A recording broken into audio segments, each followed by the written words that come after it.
All right, everybody, Paul here from Aptitude Outdoors, and I'm joined today by my good friend, Mr. Seth Geib. Did I say it right this time? Yeah, it's good to be here.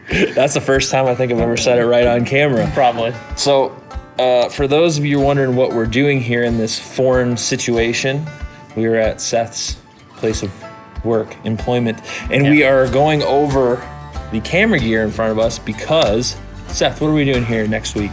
Going to Texas. I have convinced Seth to fly to Texas with me to the Hunt Fish Podcast Summit, which if you guys didn't catch it last year, I made a short little mini film documentary, whatever you want to call it, of my journey down there. And Seth and I are going down this year to kind of do a broader scale thing. So we are here to talk about our gear we're taking with us, which you can see is not very much. Yeah, we're trying to keep it slim. Trying to keep it minimal.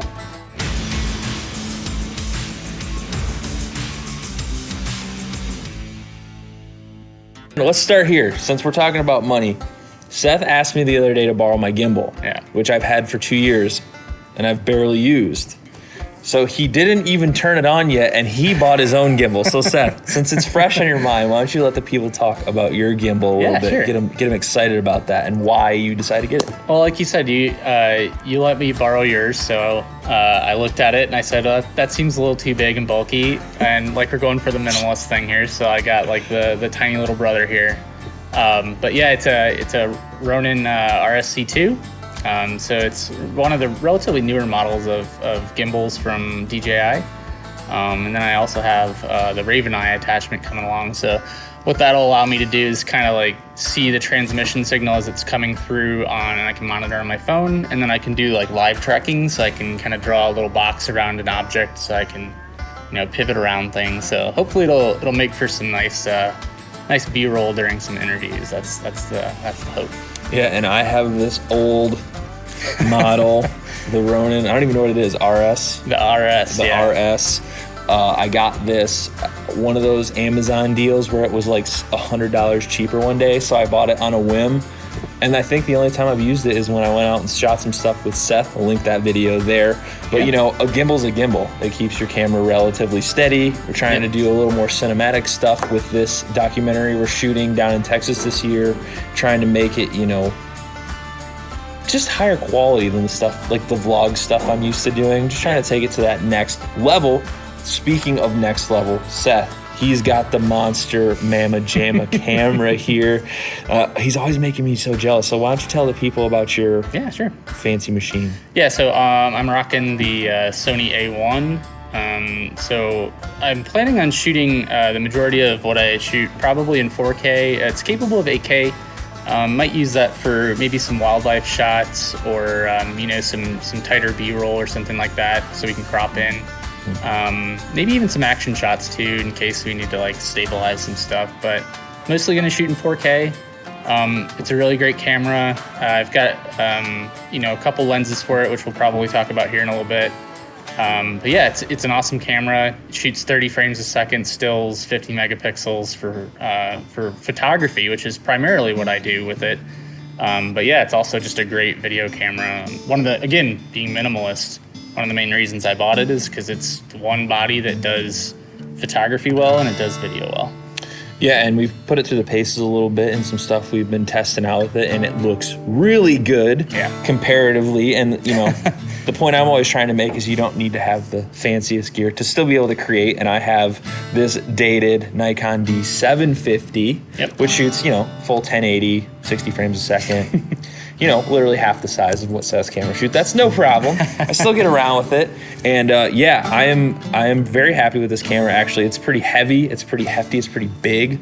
But I've made a lot of videos with this camera. And I think for me, the important part is I know how to use it like the back of my hand.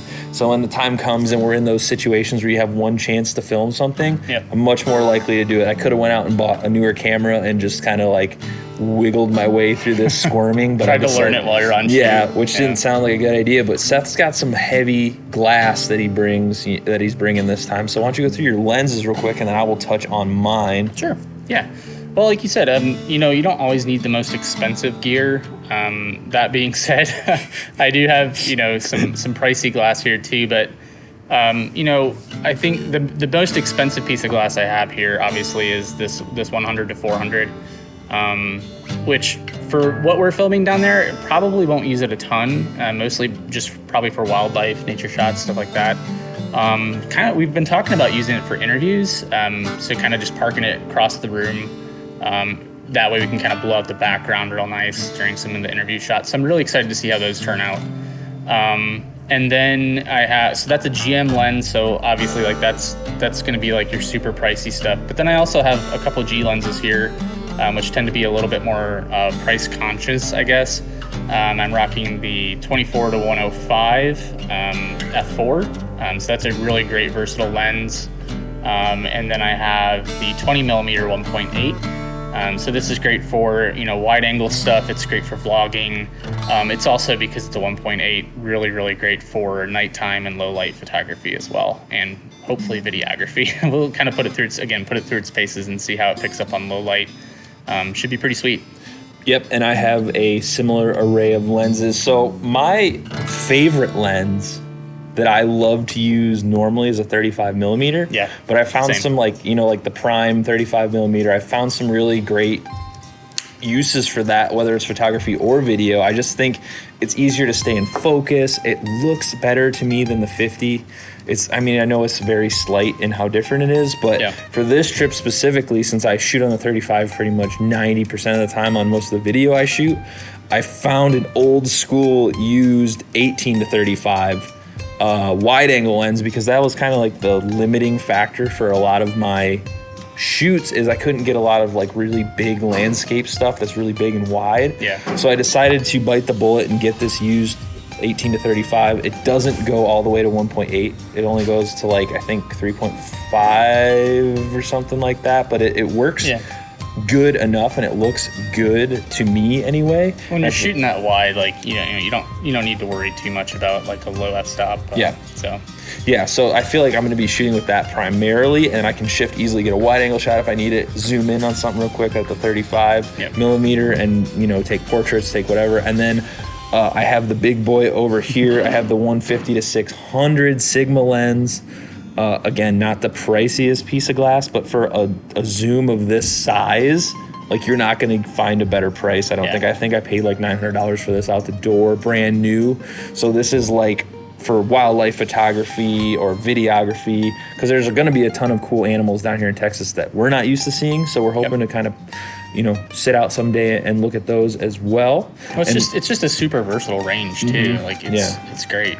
Yeah. And I don't really find much use in shooting in the gap between like 35 and 100. Like there's not really much other than what I need it for, unless you're doing like crazy portrait photography or something like that. Yeah. But that's pretty much the whole camera setup that we're bringing. It's pretty basic, but it's covering like the gamut of wide to very zoomed. It's like you can't get a wider array in such a small amount of lenses, I don't think, than what we're kind of doing here. Yeah, I mean, honestly, like I could probably even just throw away the 20 millimeter and just bring these two lenses and be fine. I mean, I've got basically 24 millimeter all the way up to 400 millimeter with two lenses. And then I actually have a teleconverter too, a 2X teleconverter that I can put on this. So I can go from 24 to 800 with two lenses essentially. So it's pretty crazy, like what you can do nowadays with these lenses and these mirrorless cameras. Yeah, and that's what we're trying to be able to both independently cover everything we need. But then, my go-to, I've loved GoPros from the day that they first came out. I just think they're such versatile cameras, especially when you're doing simple things like, I wouldn't leave this Nikon out overnight to set up a time lapse, but a GoPro, absolutely, I'll leave that. And the GoPros are great for a small crew like what Seth and I are about to do in Texas, because you can let these things work for you. It's like having 3 other cameras that you can just set somewhere, and you can capture a couple hours of time lapse and you're good to go. You can just set it and forget it. They do their thing. And then you have to do a little bit more post-processing than you would normally for other kind of cameras, just because a GoPro looks like a GoPro. Yeah. But if you know how to use them properly and you kind of understand how, like, the right uses for them, they can be really useful in like what we're about to do, I think. And time lapses are a big part of nature documentaries, I would say. And I think what you're going to see probably a shot with those, a lot of establishing shots, like in those time lapses. We also neglected to talk about the drone too, like bringing along the drone as well. So talking about establishing shots, I think, you're pretty much going to see a mix between like the GoPros and probably drone shots for that kind of stuff. So I'm really excited to see what we do with that. Yeah, I'm leaving the drone flying to Seth because he's a significantly better drone flyer than me. His record of crashes, I believe, is much lower than mine. Maybe. Yeah, maybe a little bit more expensive. But hopefully a little significantly lower, and hopefully I can keep it that way. A crash makes a drone pilot that much better because then you're paranoid for the rest of your life. Yeah. And other than that, I mean, the audio setup is what you're seeing us use right now. I've got 2 wireless lav mics that are a kit that I bought last year or so.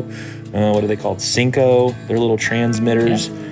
And they're wireless, so they're for like when we're running and gunning, they're easy to clip on someone, try and up the audio game a little bit. And that's a lot of thing that I've had trouble. When you shoot solo, there's so many things to keep track of that it's hard to like, the audio always suffers, which I know is literally the most important part. And it's always the thing that suffers the most because it's like, oh crap, I'm already filming. So I want to get these lav mics that I can easily just clip on someone. You can run a lav with them, or you can use the body of it. It's kind of big and clunky and weird, but if you're running a gun, you can throw it on someone's shirt real quick and they can just go, and they work pretty well. Honestly, I've been pretty surprised with how well they are. Yep. And then I have a Zoom H1 that I'm going to be using for audio in case I need to do any quick interviews out in the field. Keep in your pocket. You can use it like a microphone, hold it up to someone's face, capture great audio, ambient sound, like all that stuff you hear in the background. Nature sound, they're great for that.